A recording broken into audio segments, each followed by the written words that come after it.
நேயர்கள் எல்லாருக்கும் வணக்கம். இந்த வீடியோவில் 2024 வருடத்தோட அக்டோபர் மாதத்துக்கு உண்டான ராசி பலன் அப்படிங்கிறது தான் நம்ம பார்க்க போகிறோம். அதாவது முக்கியமான கிரகங்கள் எல்லாமே வக்கரமடைய போகிற ஒரு காலகட்டம். சனி பகவான் வந்து ஆல்ரெடி வக்கரத்தில் தான் இருக்கார். இப்போ குரு பகவானும் இந்த மாத கடைசியில் வக்கரம் அப்படிங்கிறத அடைய போகிறாரு. அப்போ 2 ராஜ கிரகங்கள் அப்படிங்கிறது வக்கரம் அடையுது. அப்படிங்கும்போது நிறைய மக்களுக்கு இந்த மாதத்தில் நமக்கு ஏதாவது நல்லது நடக்குமா, என்னென்ன செய்யலாம் அப்படின்னு ஏகப்பட்ட யோசனைகள் அப்படிங்கிறது இருக்கும். உங்களோட ராசியை பொறுத்த வரைக்கும் கிரகநிலைகள் எப்படி இருக்குது, நீங்கள் என்னெல்லாம் செய்யலாம், என்னெல்லாம் செய்யக்கூடாது அப்படிங்கிறத நாம் பார்க்கணும். அப்போ இந்த மாதத்துக்கு உண்டான கிரக நிலைகள் அப்படின்னு பார்த்தோம்னா, கிரகங்களோட ராஜா சூரியன் கன்னி ராசியில் இருக்கார். 18ஆம் தேதி அன்னைக்கு துலா ராசிக்கு போகிறாரு. பூமிகாரகன் செவ்வாய் மிதுனத்தில் இருக்கார். 23ஆம் தேதி கடக ராசிக்கு போகிறாரு. புதன் ஏகப்பட்ட மாற்றம். மாத தொடக்கத்தில் கன்னிராசியில் ஆட்சி பெற்று உட்காந்துருக்காரு. 6ஆம் தேதி துலா ராசிக்கு போகிறாரு. 25ஆம் தேதி விருச்சிக ராசிக்கு போகிறாரு. சுக்கிர பகவான் மாத தொடக்கத்தில் துலா ராசியில் ஆட்சி பெற்று உட்காந்துருக்காரு. 14ஆம் தேதி அன்னைக்கு விருச்சிக ராசிக்கு போகிறாரு. குரு பகவான் ரிஷப ராசியில் இருக்காரு. 15ஆம் தேதி அன்னைக்கு வக்கரம் அடைகிறார். சனி பகவான் கும்பராசியில் வக்கரகதியில் தான் இருக்கார். ராகு குருவோட வீடான மீனத்திலையும், கேது புதனோட வீடான கன்னி ராசிலையும் இருக்காங்க. இந்த கிரக அமைப்புகள், ராசி மாற்றங்கள், இந்த ராஜகிரகங்களோட வக்கர நிலை, இந்த கிரகங்களோட பார்வை, இது எல்லாம் உங்களுக்கு என்னென்ன பலன்களை கொடுக்க போகுது இந்த அக்டோபர் மாதத்தில் அப்படிங்கிறத பார்த்துருவோம். தனுசு ராசி நேயர்களே, உங்களுக்கு இந்த அக்டோபர் மாதம் எப்படி இருக்குது அப்படின்னு பார்த்தோன்னா, மாத தொடக்கத்தில் ராசிக்கு அதிபதியான குரு பகவான் 6ஆவது இடத்துல இருக்கார். இந்த மாதத்தில் முக்கியமான மாற்றம் என்ன அப்படின்னு பார்த்தீங்கன்னா, இந்த மாதத்தோட 15ஆம் தேதி ராசி அதிபதியான குரு பகவான் வக்கரமடைஞ்சு பலம் இழக்கிறார். பல பேரும் சொல்லியிருக்கலாம், ராசி அதிபதி வக்கரமடைஞ்சு போயிட்டாரு, பலம் இழந்து போயிட்டாரு அப்படின்னா நமக்கு பலம் இல்லை அப்படின்னு. அது வந்து ஒரு வகையில் உண்மைதான். ஆனால் அவர் எத்தனாவது இடத்துல இருந்து வக்கரம் அடைகிறார் அப்படிங்கிறத நம்ம பார்க்கணும். குரு பகவான் வந்து 6ஆவது இடத்துல இருக்கார்.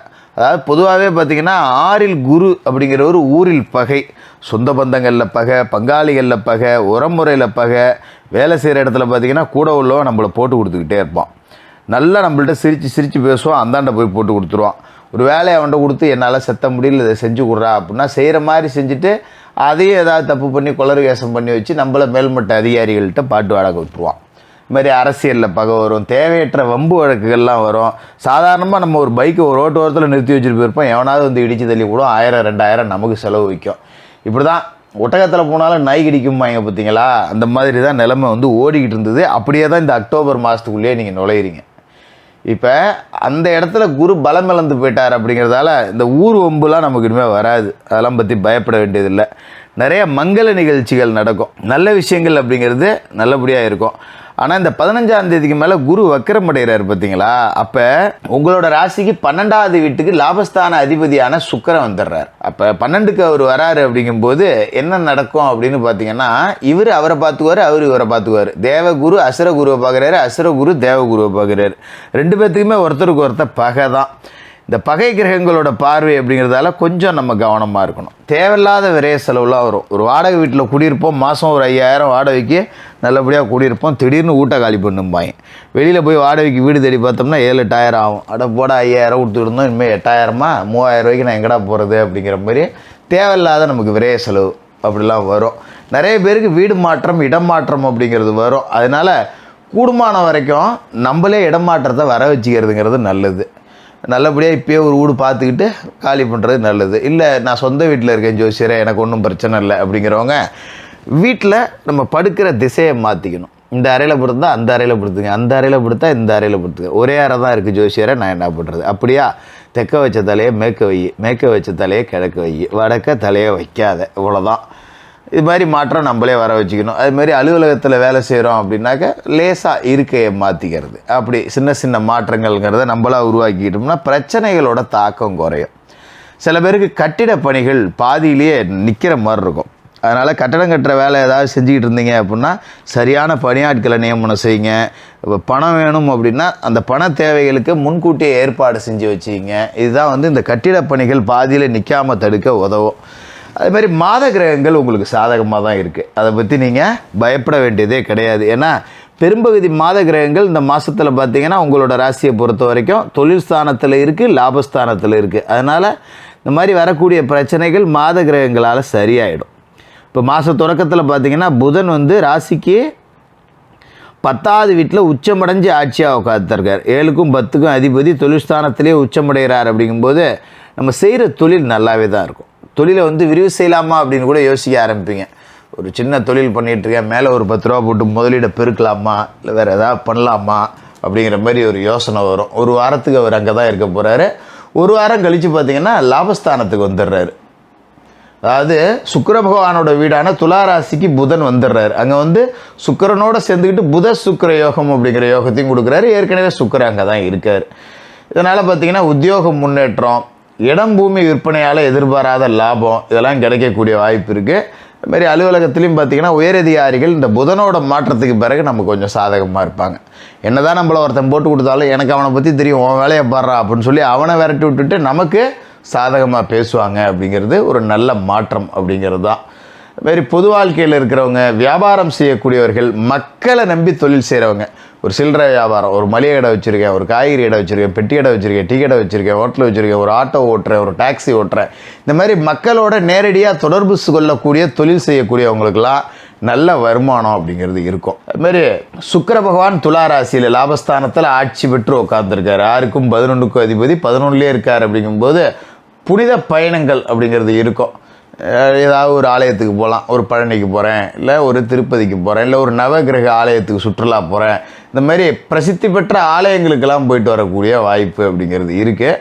சொத்து பிரச்சனை சுமூகமாக முடியும். இது ஒரு நல்ல மாற்றம் அப்படின்னே சொல்லலாம். 7ஆம் இடத்துல செவ்வாய் இருக்கார். 23 தேதி வரைக்கும் 7வது வீட்டில் செவ்வாய் இருக்கார். அப்படிங்கும்போது சொத்து பிரச்சனை நல்ல முடிவுக்கு வரும். அதுமாரி தாய் வழி சொத்துகள், மனைவி வழி சொத்துகள் உங்களுக்கு வரக்கூடிய வாய்ப்பு இருக்குது. இப்போ அம்மாவுக்கு சொத்து இருக்கும், தாய் மாமா இப்போ அதை பிரித்து இந்தப்பா என் சகோதரிக்குன்னு ஒரு பாகம் கொடுப்பாங்க. அது மூலியமாக நமக்கு ஒரு 10 ரூபா லாபம் கிடைக்கும்.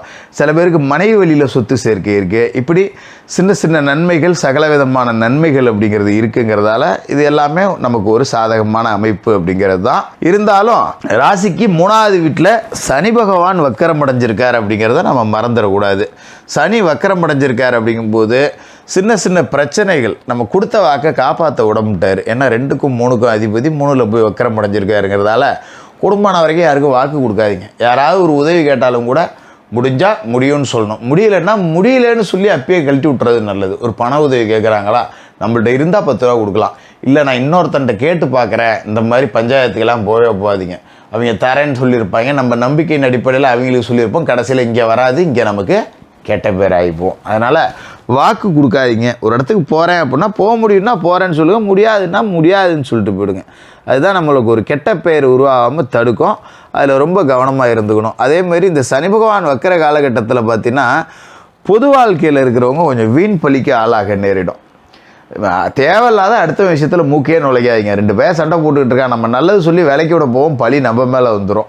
அதுமாதிரி ஒரு இடத்துல ஒரு டீ கடைக்கு போகிறோம், காபி சாப்பிட போகிறோம், அங்கே ஏதாவது அரசியல் பஞ்சாயத்து ஓடிட்டுருக்கோம், நான் இந்த கட்சி நீ இந்த கட்சின்னு நம்ம குறுக்க போய் இல்லைப்பா அது இப்படிப்பான்னு ஏதாவது ஊர் நாயம் பேச நமக்கு 2 பேர் சேர்ந்து பகையாயிடுவாங்க. அதுமாதிரி கூடுமான வரைக்கும் உறவுகள் வகையில் வரன் பார்க்குற வேலை வச்சுக்காதீங்க. யாராவது வருவாங்க, என் பொண்ணுக்கு ஒரு மாப்பிள்ளை இருந்தால் பாருப்பா, இல்லை பையன் இருக்கான் பொண்ணு இருந்தால் பாருப்பா அப்படின்னு இந்த வரன் பார்க்குற வேலையில் தலையிடாதீங்க. சனி வக்கிர நிவர்த்தி ஆகிற வரைக்கும் நம்ம நல்லது செஞ்சு நல்லதுக்காக தான் பார்த்து வைப்போம். அதில் ஏதாவது சிக்கல்னா நாளைக்கு மொத்த பழி நம்ம மேலே விழுந்துரும். அப்படிங்கிறதால அடுத்தவங்க விஷயத்தில் மூக்க நுழைக்காதீங்க. யாருக்கும் ஜாமீன் கையெழுத்து போடாதீங்க. இதில் மட்டும் கவனமாக இருந்துங்க. மற்றபடி பெரிய பாதிப்புகள் எதுவும் இந்த மாதத்தில் இல்லை. காசு பணம் 10 ரூபா பஞ்சம் இல்லாமல் வந்துக்கிட்டே இருக்கும். அர்ஜென்ட்டுக்கு தேவைன்னாலும் கொடுத்து உதவ ஆள் இருப்பாங்க. அப்படிங்கிறதால பெருசாக கடன் வாங்க வேண்டிய ஒரு சூழல் அப்படிங்கிறது வராது. கடங்கண்ணி இருந்தால் கூட கொஞ்சம் அடைக்கக்கூடிய வாய்ப்பு அப்படிங்கிறது இருக்குது. 23ஆம் தேதிக்கு மேலே அஷ்டமத்தில் செவ்வாய் உட்காந்துருவார். அப்படிங்கிறதால மாத பிற்பகுதியில் இடம் பூமி தொடர்பான விஷயத்தில் கவனமாக இருக்கணும். இடம் இருந்ததுன்னா பக்கத்தில் இடத்துல ஒரு பஞ்சாயத்து இருந்தது அப்படின்னா நல்ல சர்வேயருக்கு பணம் கட்டி முறைப்படி அளந்து வேலி போட்டு வச்சுக்கிறது அப்படிங்கிறது தான் நல்லது. அதை சரி பண்ணிங்க. மற்றபடி இந்த மாதத்தில் பெரிய பாதிப்புகள் எதுவும் வராது. வியாழக்கிழமை தோறும் குரு பகவானுக்கு நெய்தி வைத்துங்க. வீட்டு பூஜை அறையிலேயே குரு பகவானோட படத்தை வச்சு குரு கவசம் பாடி வியாழக்கிழமையில் வணங்கலாம்.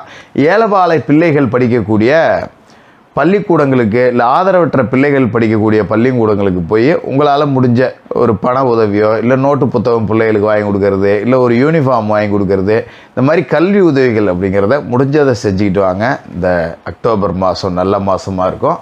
தனுசு ராசிக்காரர்களுக்கு வாழ்த்துக்கள்.